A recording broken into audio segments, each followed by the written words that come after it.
Imagine करें, आपने बहुत मेहनत की, एक अच्छी यूनिवर्सिटी में यूएस का एडमिशन ले लिया, अपने फाइनेंसेस मैनेज कर लिए और सारी पेपर वर्क कम्प्लीट कर ली।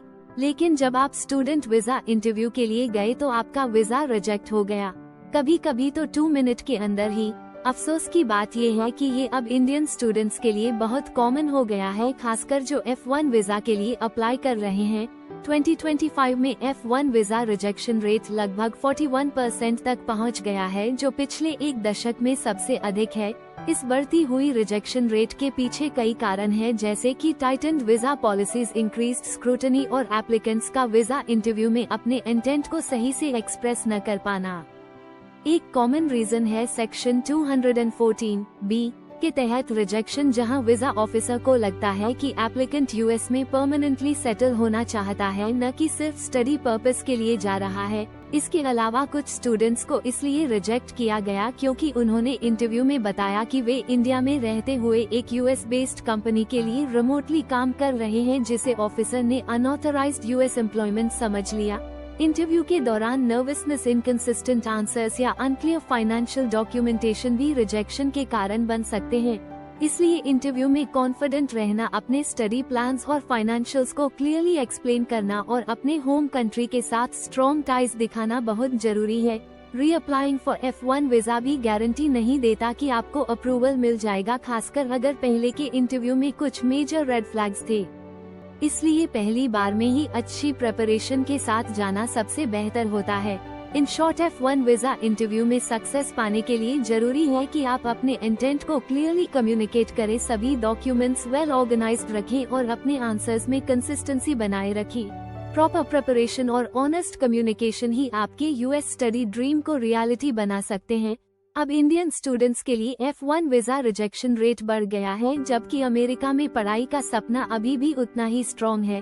तो ये हो क्या रहा है, अच्छे मार्क्स वाले, प्रॉपर फंडिंग वाले और जेन्युइन इंटेंशन वाले स्टूडेंट्स को भी रिजेक्ट क्यों किया जा रहा है?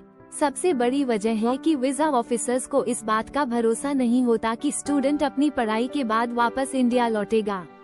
सेक्शन 214(b) के तहत अगर ऑफिसर को लगता है कि आप परमानेंटली यूएस में रहना चाहते हो तो उन्हें पूरा अधिकार है कि वो आपका वीजा रिजेक्ट कर दे।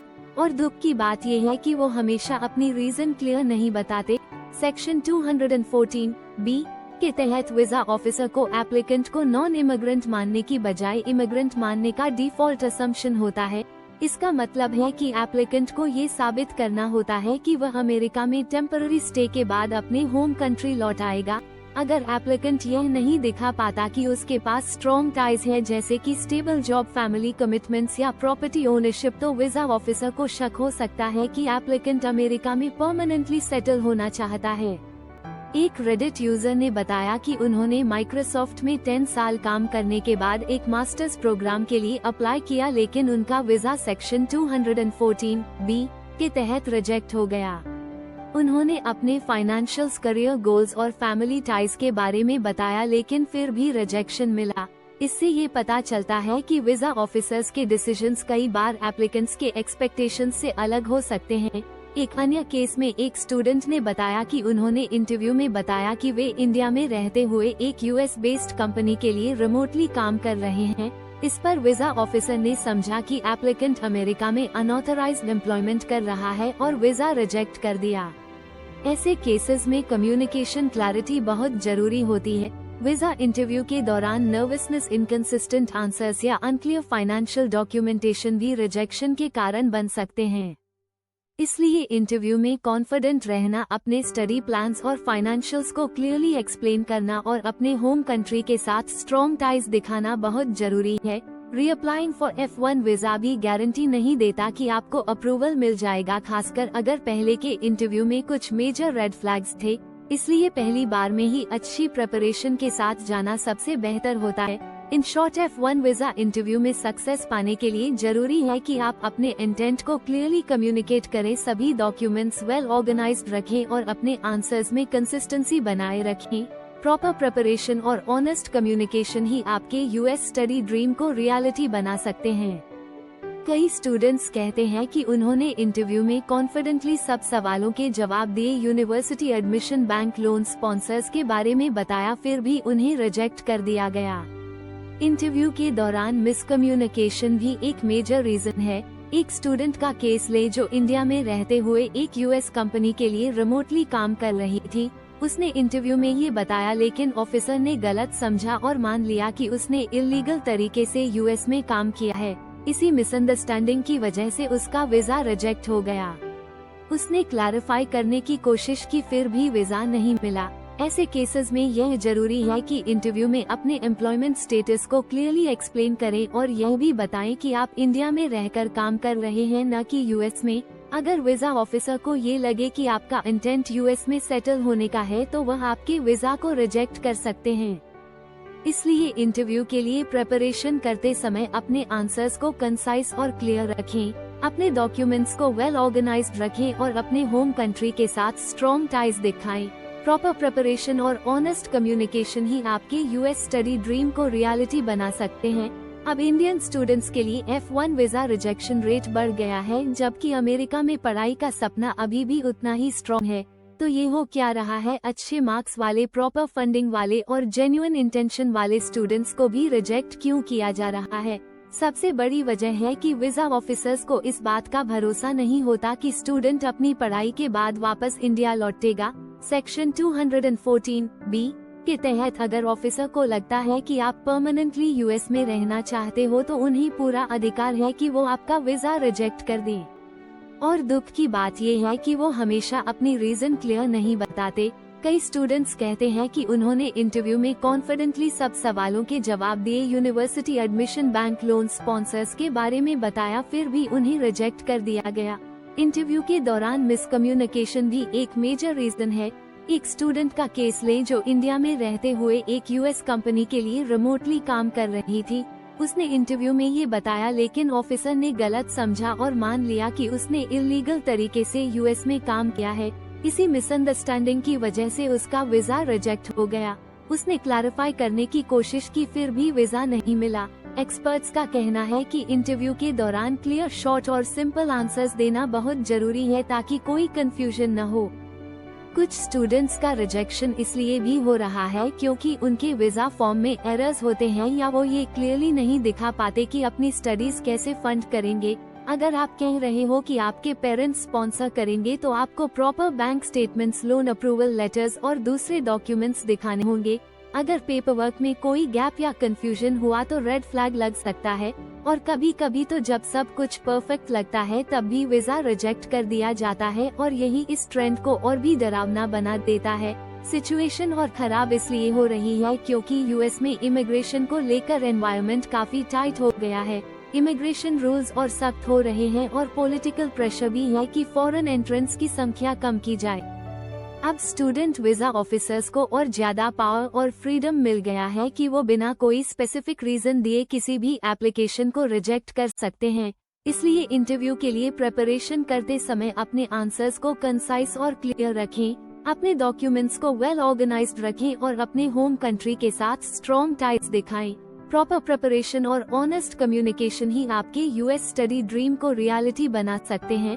और सुनिए, इस सब के ऊपर यूएस गवर्नमेंट ने कांग्रेस में एक बिल इंट्रोड्यूस किया है जिससे ऑप्शनल प्रैक्टिकल ट्रेनिंग (ऑप्ट) प्रोग्राम को कैंसिल किया जा सकता है। ये प्रोग्राम स्टूडेंट्स को अपनी डिग्री कंप्लीट करने के बाद 1 साल तक यूएस में काम करने की इजाजत देता है। कई इंडियन स्टूडेंट्स इस टाइम का यूज करते हैं जॉब्स अप्लाई करने और H1B स्पॉन्सरशिप पाने के लिए ताकि वो लंबा स्टे कर सकें।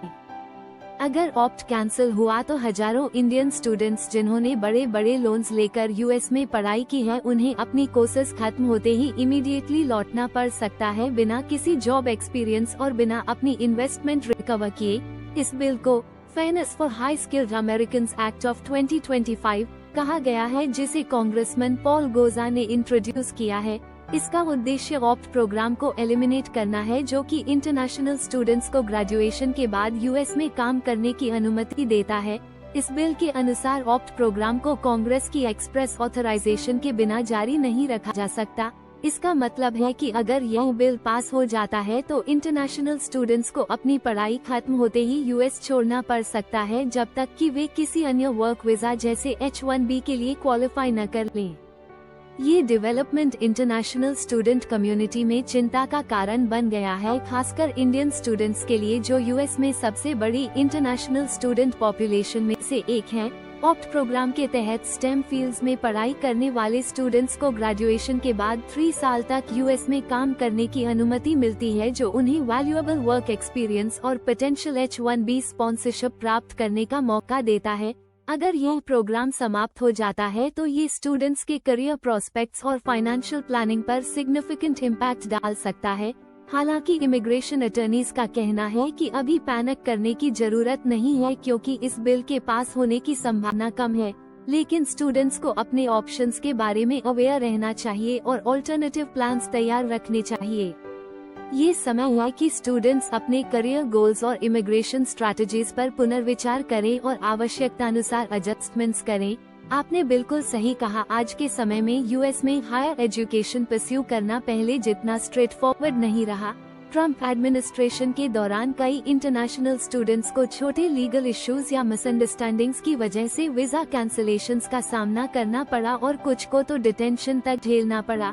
हाल ही में जॉर्जटाउन यूनिवर्सिटी के एक इंडियन स्कॉलर बदर खान सूरी को इमिग्रेशन डिटेंशन से रिहा किया गया, जब एक फेडरल जज ने रूलिंग दी कि उनकी डिटेंशन अनकॉन्स्टिट्यूशनल थी और उनके पॉलिटिकल स्पीच को फर्स्ट अमेंडमेंट द्वारा प्रोटेक्टेड माना गया। ऐसे केसेस ने इंटरनेशनल स्टूडेंट कम्युनिटी में डर और अनिश्चितता का माहौल बना दिया है। ऑप्ट प्रोग्राम को लेकर भी चिंता बढ़ रही है, क्योंकि एक नया बिल कांग्रेस में इंट्रोड्यूस किया गया है जो इस प्रोग्राम को समाप्त कर सकता है। ऑप्ट प्रोग्राम इंटरनेशनल स्टूडेंट्स को ग्रेजुएशन के बाद यूएस में काम करने की अनुमति देता है, जो कई इंडियन स्टूडेंट्स के लिए करियर बिल्डिंग और H-1B स्पॉन्सरशिप पाने का एक महत्वपूर्ण रास्ता है। अगर यह प्रोग्राम समाप्त हो जाता है तो स्टूडेंट्स को अपनी पढ़ाई खत्म होते ही यूएस छोड़ना पड़ सकता है, जिससे उनकी इन्वेस्टमेंट और करियर प्लान्स प्रभावित हो सकते हैं। इन सब डेवलपमेंट्स के चलते कई एक्सपर्ट्स और कंसल्टेंट्स अब इंडियन स्टूडेंट्स को सलाह दे रहे हैं कि वे यूएस के साथ साथ कनाडा, यूके, ऑस्ट्रेलिया और जर्मनी जैसे ऑल्टरनेट डेस्टिनेशंस भी कंसिडर करें। जर्मनी में इंडियन स्टूडेंट एनरोलमेंट में 68% की वृद्धि देखी गई है और न्यूजीलैंड में ये वृद्धि 354% तक पहुंच गई है, जो इन देशों की फेवरेबल वीजा पॉलिसीज और लोअर ट्यूशन फीस को दर्शाता है। इसलिए आज के समय में केवल अच्छे ग्रेड्स और यूनिवर्सिटी एडमिशन ही पर्याप्त नहीं है। वीजा अप्रूवल एक अलग चैलेंज बन गया है, जिसमें क्लैरिटी, डॉक्यूमेंटेशन और स्ट्रैटेजिक प्लानिंग की आवश्यकता है। स्टूडेंट्स को अपने सॉप्स, फाइनेंशियल डॉक्यूमेंट्स और इंटरव्यू प्रिपरेशन पर विशेष ध्यान देना चाहिए, ताकि वे वीजा ऑफिसर्स को यह भरोसा दिला सके कि उनका इंटेंट जेन्युइन है और वे अपनी पढ़ाई के बाद अपने होम कंट्री लौटने का इरादा रखते हैं। In short, informed decision making और थरो प्रिपरेशन ही आज के समय में यूएस में हायर एजुकेशन परस्यू करने का सबसे सुरक्षित रास्ता है।